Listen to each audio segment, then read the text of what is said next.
Ever wondered how to make green screen shapes stand out? First, select your shape layer. Then go to Effects panel and search for Ultra Key Effect. Drag and drop this effect on your clip. Next, navigate to Effect Controls panel. Then choose the Color Picker tool and select the green color to remove it. You can also check our previous video on Ultra Key Effect. Now let's change the color of the shape. For that, go to the Effects panel and search for Change to Color Effect. Drag and drop this effect on your clip. Next, navigate to Effect Controls panel. Under this effect, you'll find the From and To options. Use the Color Picker tool in the From section to select the current color of the shape. Then, in the TO section, choose the color you want to apply.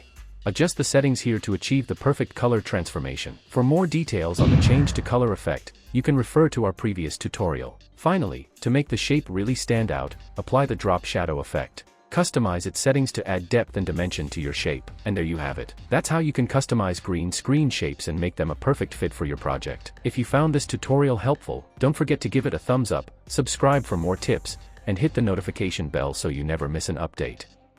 Drop any questions or video suggestions in the comments below. Thanks for watching, and see you in the next video.